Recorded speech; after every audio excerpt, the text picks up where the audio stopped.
Stanley A. Heaps, 1880 to 1962, was an English architect responsible for the design of a number of stations on the London Underground system as well as the design of train depots and bus and trolleybus garages for London transport.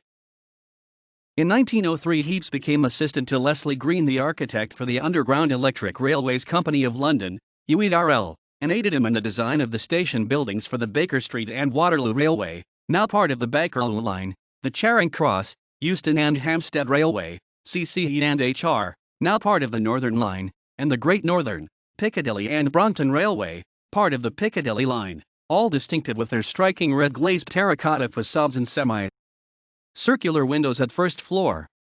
Following the early death of Green in 1908, Heaps became the UERL's architect and produced designs for a number of new stations on the Bakerloo and Northern lines during the 1910s and early 1920s.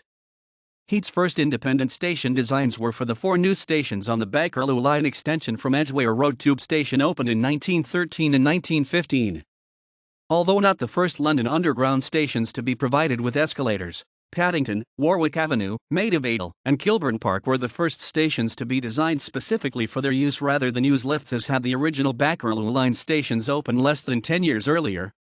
The station buildings designed for Maidavale and Kilburn Park, Warwick Avenue is accessed by a subway and has no surface building, and Paddington had only a small subway entrance, were based on the earlier Leslie Green design, using the same terracotta tiling. Green's stations had been 2-story structures, the lift plant housed in part of the first floor level behind the characteristic semicircular arched windows. By using escalators, Heaps stations did not require a second floor to accommodate plant, and they were designed as more modest single-story buildings featuring tall windows each with a broad, tiled transom separating the curved top section to reflect Green's design. In 1915, Heaps also designed a new frontage for the Central Line station at Wood Lane, closed in 1947 and now demolished. This featured mosaic tiled underground roundels over the entrances similar to those installed at Maidavale Station. After World War I, Heaps designed the stations for the 1923-4 extension of the CCE and HR from Golders Green to Edgware. Unlike the Bakerloo Line stations, which had been built in well-developed central London, the 5 new stations for the CCE and HR were constructed in open countryside, and the buildings were given a suburban style more in keeping with the new housing developments that were expected to grow around them. The buildings were built of brick with tiled pitched roofs. 4 of the stations, Brent, Colindale, Hendon Central, and Edgware, were given stone colonnaded frontages somewhat reminiscent of cricket pavilions. The 5th station, Burnt Oak, Watling, opened with a temporary building that was replaced in 1925 by a permanent building that was built without a colonnade. Hendon Central Station was quickly surrounded by and incorporated into a larger block of shops and apartments so that the simple elegant building can no longer be easily discerned. Colindale Station was destroyed by a bomb in 1940 but was not fully replaced, in a new design, until 1962. After the Edgware extension stations, Frank Pick, the UERL's assistant managing director, wanted a more modern style for the set of new stations on the extension of the City and South London Railway to Morton. Pick commissioned the designs of these from Charles Holden, who provided the designs for the majority of new underground stations built in the 1930s. Heaps concentrated on the design of less noteworthy but nonetheless important depot buildings for trains and buses, although he designed new stations at Osterley, Boston Manor, and St. John's Wood. Heaps remained chief architect for the UERL and its successor London Transport into the 1940s.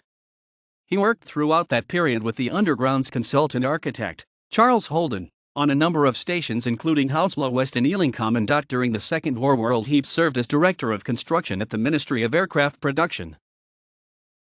Barman, Christian, 1979. The Man Who Built London Transport, a biography of Frank Pick. David N. Charles. ISBN 0-7153-7753-1. Made. Ref = Harv. Link. Connor, J.D., 2001. London's Disused Underground Stations. Capital Transport, ISBN 1-85414-250x.cs1. Made. Ref = Harv. Link. Day, John R. Reed, John, 2010, 1963. The Story of London's Underground, 11th ed.